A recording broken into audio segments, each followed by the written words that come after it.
kata-kata ini dalam hati, Tracy merasa rumit. Saat terjadi sesuatu pada Daniel, ia mengambil alih sebagai presidir. Semua orang meragukannya. Untuk menghilangkan kekhawatiran mereka, dia membuat 3 jaminan, meminta pengacara Joy untuk mencatatnya dan dibuatkan menjadi perjanjian, meminta semua pemegang saham untuk bersaksi bersama. Dia mematuhi semua perjanjian dengan serius, tetapi sekarang Daniel telah mengundang orang luar ke dalam dewan direksi. Terlebih ini adalah Samuel Anderson yang karakternya bermasalah. Mereka jelas tidak bersedia, tapi karena tertekan oleh aura intimidasi Daniel, mereka tidak berani berkata apa-apa. Hanya sekarang, setelah membandingkan keduanya, semua orang baru menyadari ketulusan dan usaha Tracy. Paman Sanjaya, Paman Sanjaya.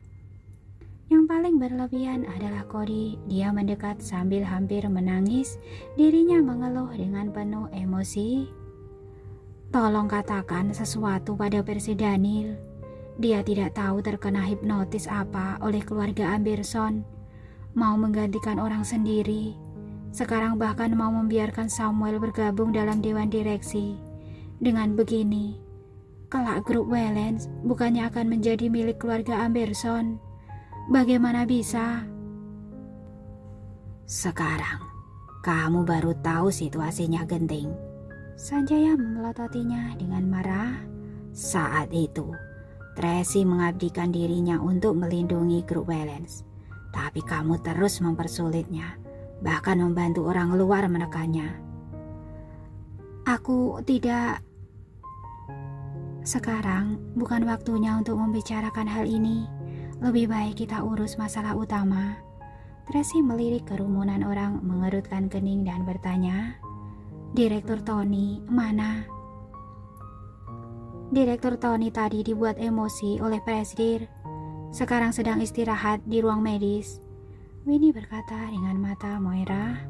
Presiden Daniel dan Tuan Anderson, juga tim pengacara, mereka sedang berdiskusikan urusan bisnis di ruang istirahat.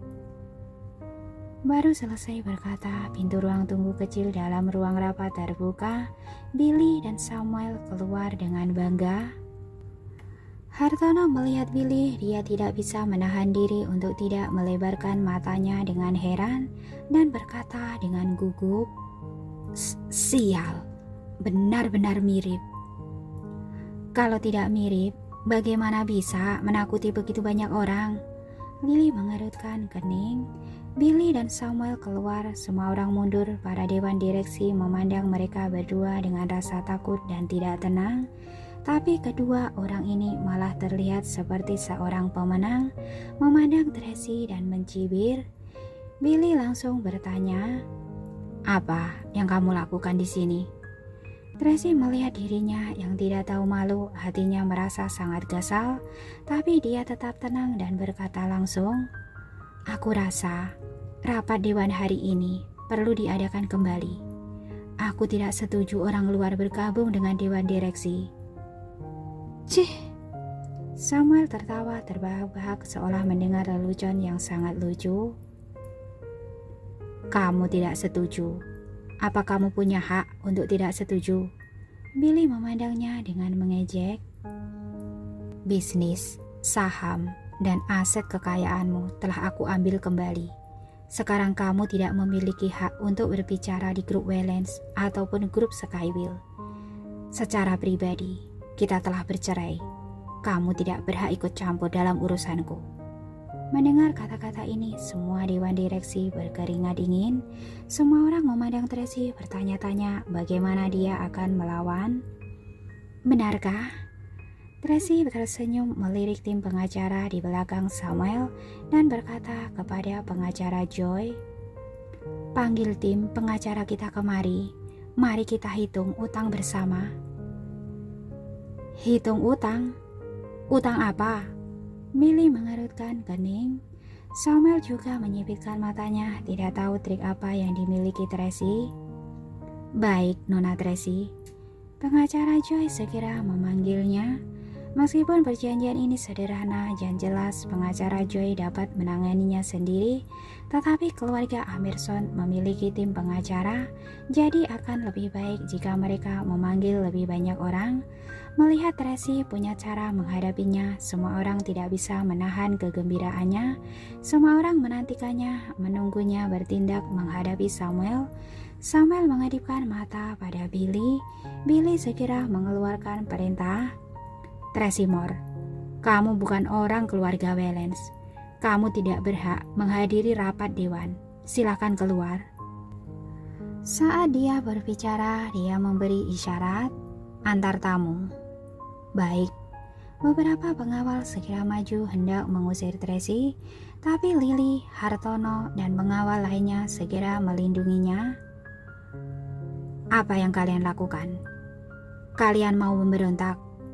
Billy menggunakan identitas Daniel berteriak dengan marah. Pengawal-pengawal itu sedikit takut karena Billy memiliki wajah dan suara yang sama dengan Daniel. Auranya juga cukup menakutkan. Kamu ini takut karena berbuat salah. Saat ini Sanjaya akhirnya berbicara.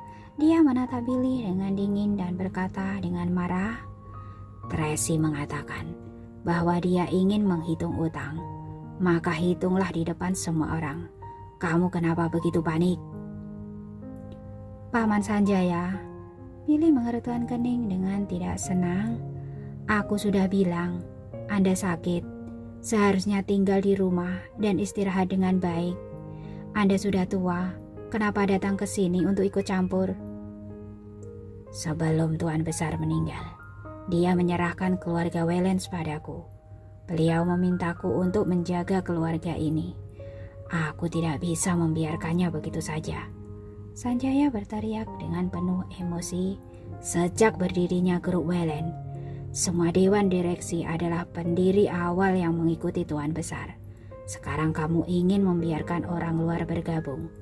Apa kamu sudah bertanya pendapat mereka? Itu benar, Cody menjawab dengan suara rendah.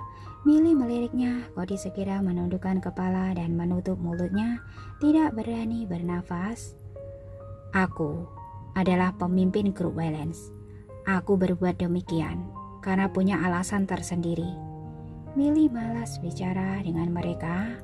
Paman Sanjaya, lebih baik Anda tidak perlu khawatir. Saat dia berbicara, dia memerintahkan, pengawal, antar Paman Sanjaya kembali untuk beristirahat. Baik, beberapa pengawal melangkah maju untuk mendorong kursi roda Sanjaya. Siapa yang berani? Kata Tracy dengan tegas. Kamu tidak berhak memberi perintah di sini. Billy mengerutkan kening dan berkata dengan dingin, cepat pergi. Karena aku adalah pemegang saham terbesar kedua grup Wellens. Tracy berkata dengan dingin. Oh, tidak. Bahkan mungkin sahamku lebih banyak daripada sahammu. Billy tertegun sejenak lalu mencibirnya. Tracy, apa otakmu bermasalah? Saham dan aset kekayaan yang sebelumnya aku berikan padamu, semuanya sudah diambil kembali. Kamu masih punya saham apa? Apanya pemegang saham terbesar kedua? Apanya saham lebih banyak dariku? Aku lihat kamu ini sedang bermimpi, sedang berhalusinasi. Kita akan tahu segera apakah aku sedang berhalusinasi setelah pengacara selesai menghitung. Tracy mengabaikannya dan langsung duduk di kursi presidir. Apa yang kamu lakukan? Billy berteriak marah. Bangun sekarang juga. Tuan Billy, kenapa begitu terburu-buru? Tracy mencibir. Takut aku akan mengungkapkan wujud aslimu. Gila. Aku tidak tahu apa yang kamu bicarakan. Billy telah terlatih sejak awal. Dia tidak menunjukkan rasa bersalah. Cepat pergi. Atau jangan salahkan aku karena bersikap kasar. Kamu mau bersikap kasar bagaimana padaku? Tracy bertanya balik. Pengawal, Billy malas untuk berbicara omong kosong dengannya, langsung memerintah bawahannya untuk mengusir Tracy. Sekarang pengawal perusahaan telah diganti oleh Billy, semua adalah orangnya. Begitu dia memberi perintah, lebih dari 10 orang pengawal segera maju dan mengerumuni mereka. Hartono dan yang lainnya ingin menghentikan mereka, tetapi para pengawal itu langsung bertindak. Kedua belah pihak saling berhadapan saat hendak mulai berkelahi. Pengacara Joy memimpin tim pengacara bergegas datang bersama Direktur Tony. "Semuanya, berhenti!" Direktur Tony membanting sebuah gelas dan berteriak dengan marah. Dalam sekejap ruang rapat menjadi sunyi. "Karena ada tim pengacara di sini. Kenapa kamu tidak membiarkan mereka berbicara dengan jelas?" Direktur Tony menatap Billy dalam-dalam dan bertanya, "Atau apa kamu tidak tenang karena bersalah?" "Direktur Tony, apa maksudmu?" Billy mengerutkan kening dan berteriak dengan tidak senang, "Apa kamu sekarang berpihak pada orang luar? Ketika kamu mengeluarkan Tracy dari grup Waylands, aku juga bertindak berdasarkan yang seharusnya, tidak memihak pada siapapun." Direktur Tony berkata, "Kalian bilang, mau tes darah, ya tes darah. Mau tes DNA, ya tes DNA. Mereka dapat bekerja sama sepenuhnya. Kenapa sekarang mereka ingin meminta pengacara untuk berhitung? Kamu malah begitu keras. Mau main kekerasan, juga berusaha mengusir orang. Kamu begitu marah dan parik. Apa bukan karena merasa bersalah? Kamu..." "Tony benar." Sanjaya juga buka mulut. "Ada begitu banyak orang di sini. Tidak bisa memalsukan data juga. Apa yang kamu takutkan? Kalian berdua sudah pikun." Billy tidak bisa menang dari mereka. Dia sangat marah hingga mengertakkan gigi. Semakin dia seperti ini, para dewan semakin merasa aneh. Tiba-tiba seseorang berkata, "Rasanya Presiden Daniel benar-benar berubah, sangat berbeda dari sebelumnya. Apa mungkin rumor itu benar?" "Rumor apa? Apa kamu tidak melihatnya? Rumor mengatakan kalau presiden yang ini bukanlah Presiden Daniel yang sebenarnya, melainkan Billy Waylands yang melakukan operasi plastik." "Astaga, benarkah?" "Sangat mungkin. Presiden yang sekarang tidak mengerti apa-apa dan hanya memamerkan kekuatannya saja." "Benar, makanya aku bilang, kenapa setelah kecelakaan sifatnya langsung berubah? Ternyata sifat ini benar-benar mirip dengan Tuan Billy." Para dewan direktur saling berdiskusi, situasinya langsung berubah. Semua orang berdiri di pihak Tracy. Billy belum pernah melihat situasi seperti ini sebelumnya. Ia langsung panik dan meminta bantuan Samuel. Samuel mengerutkan kening dan mengedipkan mata padanya. Ia segera mengubah sikapnya. "Aku hanya teringat kebohongan yang dilakukan Tracy padaku. Selain itu, sebagai orang luar, dia tiba-tiba masuk membuat masalah, membuatku marah." Dia berkata demikian membuat beberapa dewan direksi mulai bimbang lagi.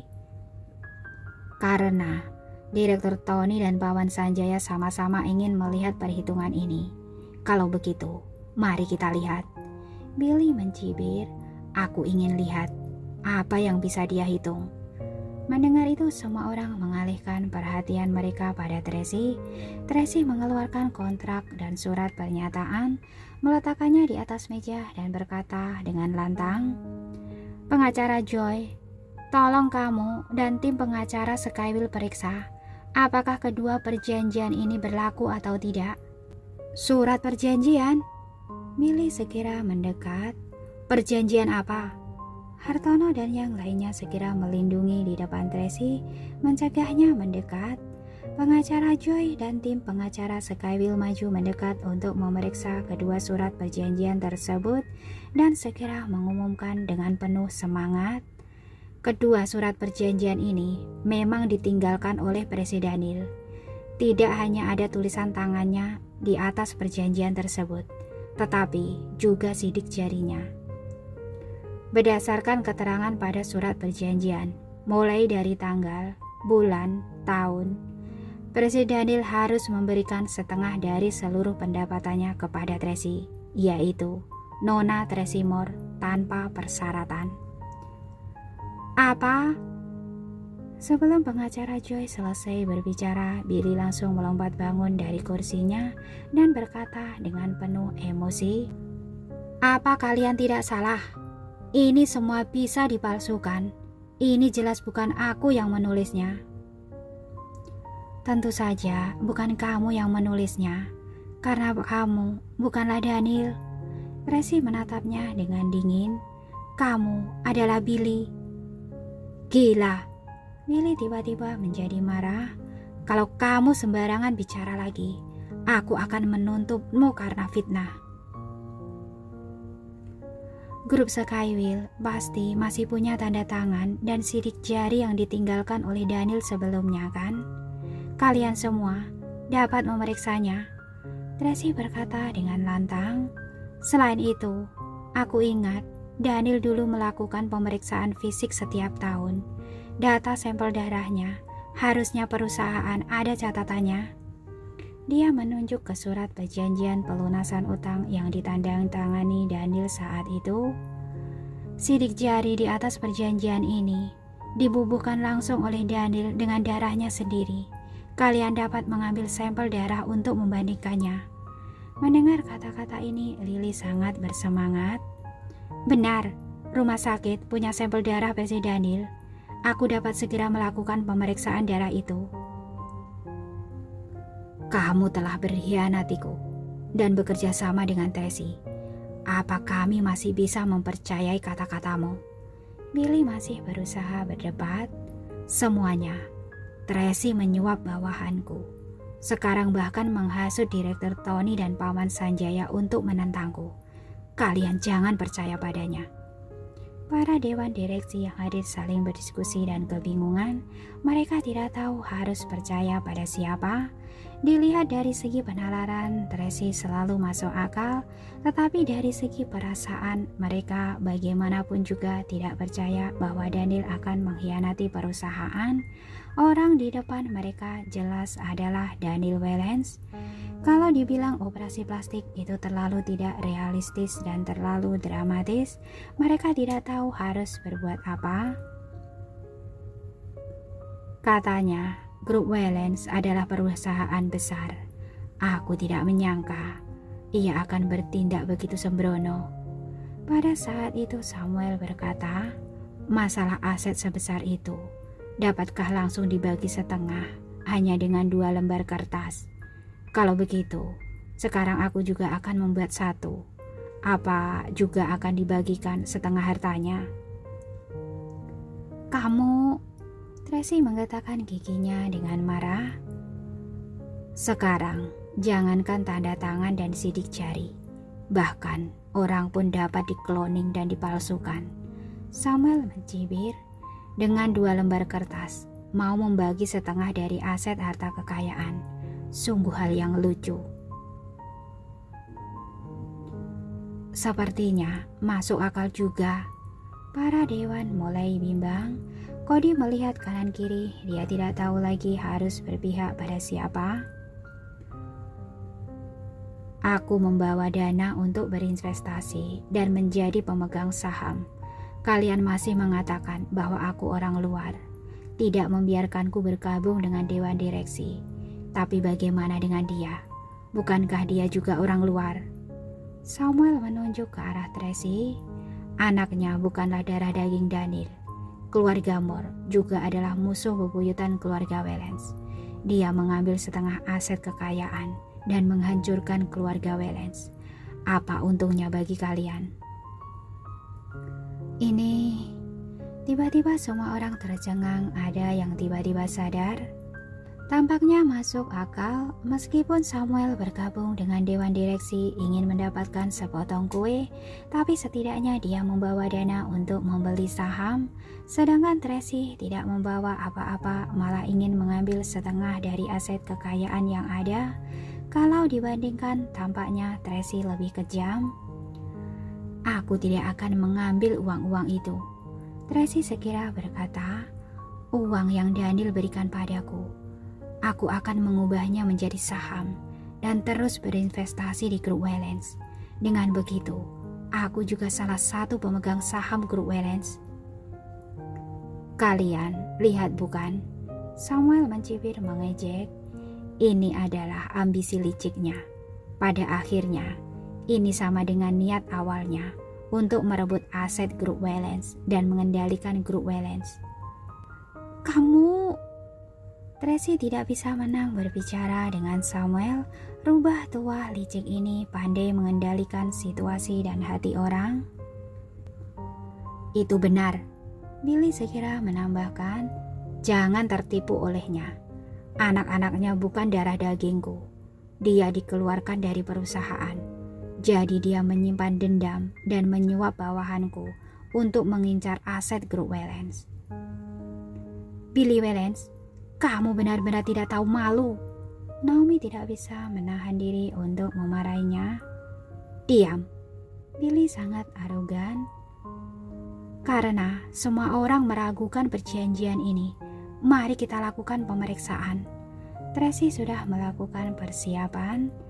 Kalau kalian tidak percaya pada Lily, maka carilah dokter dari Rumah Sakit Prima untuk melakukan pemeriksaan. Rumah Sakit Prima telah disuap oleh kalian, Billy berkata dengan tergesa-gesa. Sekarang Paman Sanjaya berpihak padamu. Pasti dia telah mengambil keuntungan dari grup mall. Diam kamu. Samuel menatapnya dengan rasa kesal dan dalam hati berpikir, orang ini benar-benar bodoh seperti babi. Pada saat ini bagaimana dia bisa meragukan Sanjaya? Di antara para dewan direksi ini, lebih dari setengahnya adalah pengikut Tuan Besar. Mereka sepenuhnya percaya pada Sanjaya.